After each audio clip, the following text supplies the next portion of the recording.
Halo, Assalamualaikum warahmatullahi wabarakatuh. Perkenalkan, kami dari kelompok 4B, peserta Latsar CPNS 2021 Provinsi Kalimantan Tengah. Aku, Robert Januar Simanjuntak, dari Unit Kerja SMA Negeri 1 Karaukuala, Kabupaten Barito Selatan. Aku Ripka Priskila dari Unit Kerja SMA Negeri 1 Pematang Karau, Barito Timur. Aku Sinta Utami dari Unit Kerja SMA Negeri 1 Pulau Malan, Kabupaten Katingan.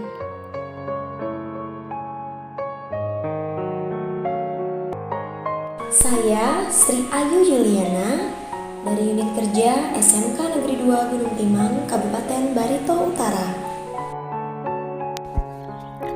Aku Yulia Wasti Elika dari Unit Kerja SMA Negeri 1 Katingan Hilir, Kabupaten Katingan. Gini, kita di sini mau bahas tentang ASN.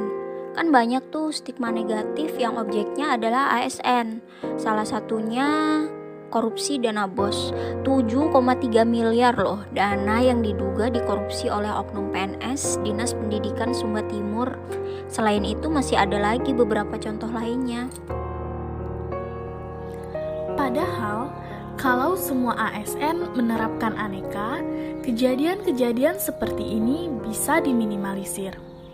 Aneka? Sepertinya pernah dengar. Tapi apa ya aneka? Nah, aneka adalah akronim dari akuntabilitas, nasionalisme, etika publik, komitmen mutu, dan anti korupsi. Kenapa nilai-nilai aneka penting? Karena nilai tersebut merupakan nilai dasar yang wajib dimiliki oleh setiap ASN dalam mengemban dan melaksanakan tugas jabatannya sebagai aparatur sipil negara secara profesional. Sekarang, yuk kita bahas satu persatu. Yang pertama ada akuntabilitas. Dalam banyak hal, kata akuntabilitas sering disamakan dengan responsibilitas atau tanggung jawab. Namun, pada dasarnya, kedua konsep tersebut memiliki arti yang berbeda. Responsibilitas adalah kewajiban untuk bertanggung jawab, sedangkan akuntabilitas adalah kewajiban pertanggungjawaban yang harus dicapai. Akuntabilitas merujuk kepada kewajiban setiap individu, kelompok, atau institusi untuk memenuhi tanggung jawab yang menjadi amanahnya. Adapun gagasan akuntabilitas, misalnya dengan disiplin jam kerja. ASN yang punya akuntabilitas adalah ASN yang masuk kerja sesuai dengan jamnya. Jam istirahat pun juga termasuk. Misal, istirahat jam 12 sampai dengan jam 1. Maka, pergunakanlah jam istirahat tersebut dengan semestinya dan jangan dilebih-lebihkan, karena tentunya juga akan berpengaruh kepada penyelesaian pekerjaan. Kemudian, dari segi tanggung jawab, misalnya mempertanggungjawabkan laporan kinerja setiap bulannya. Kemudian, yang kedua, ada nasionalisme. Nasionalisme adalah sikap politik atau pemahaman dari masyarakat suatu bangsa yang memiliki keselarasan, kebudayaan, dan wilayah serta memiliki kesamaan cita-cita dan tujuan sehingga timbul rasa untuk mempertahankan negaranya, baik internal maupun eksternal. Misalnya, dalam berkehidupan, dimanapun atau lingkungan kerja, saling menghormati antara rekan kerja tanpa memandang suku, ras, agama, dan golongan. Sebagaimana dalam semboyan kita berbeda-beda tetapi tetap satu. Seperti saat ini, kami mengerjakan tugas, walaupun jauh-jauh tetap satu. Contoh yang kedua, bentuk cinta kepada produk dalam negeri. Misalnya, mengenakan batik.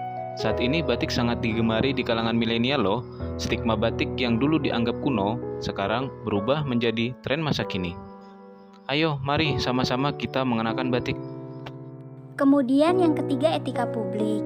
Etika publik adalah refleksi tentang standar norma yang menentukan baik buruk ataupun benar salah perilaku, tindakan, dan keputusan untuk mengarahkan kebijakan publik dalam rangka menjalankan tanggung jawab pelayanan publik.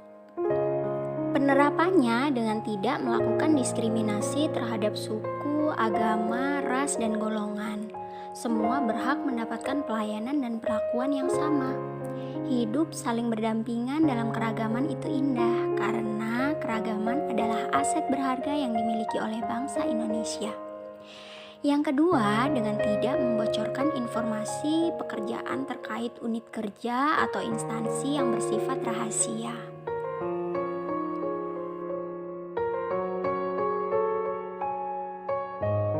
Nilai-nilai dasar etika publik yang keempat yaitu komitmen mutu. Apa sih komitmen mutu? Komitmen mutu adalah janji pada diri kita sendiri atau pada orang lain yang tercermin dalam tindakan kita untuk menjaga mutu kinerja pegawai. Komitmen mutu juga memiliki 4 nilai dasar, yaitu yang pertama orientasi mutu, yang kedua efektivitas, yang ketiga efisien, dan yang keempat inovatif. Implementasi pertama misalnya dengan memanfaatkan, berkreasi, berinovasi dengan berbagai bentuk informasi.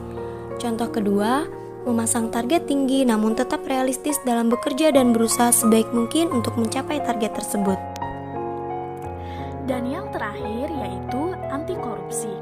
Kata korupsi berasal dari bahasa Latin yang artinya kerusakan, kebobrokan, dan kebusukan. Selaras dengan kata asalnya, korupsi sering dikatakan sebagai kejahatan luar biasa. Salah satu alasannya adalah karena dampaknya yang luar biasa menyebabkan kerusakan baik dalam ruang lingkup pribadi, keluarga, masyarakat, dan kehidupan yang lebih luas. Kerusakan tersebut tidak hanya terjadi dalam kurun waktu yang pendek, namun dapat berdampak secara jangka panjang. Implementasi sebagai ASN, kita tidak diperkenankan menerima suap atau hadiah dalam bentuk apapun. Sebagai ASN juga harus tegas dalam menjaga instansi dari segala bentuk gratifikasi dengan melaporkan tindakan-tindakan tersebut. Ini juga menjadi perhatian kita karena masih banyak ASN yang melakukan praktik korupsi. Karena sanksi yang diberikan tidak menimbulkan efek jera. Untuk mengurangi dampak tersebut dapat dilakukan dengan mempertegas sanksi bagi pelaku korupsi serta meningkatkan kecerdasan intelektual, emosional, dan spiritual agar terhindar dari tindak korupsi. Oh, jadi itu yang dimaksud dengan aneka. Penerapannya juga nggak susah. Mulai sekarang, ayo kita terapkan aneka dalam kehidupan kita sehari-hari, biar jadi ASN yang beraneka.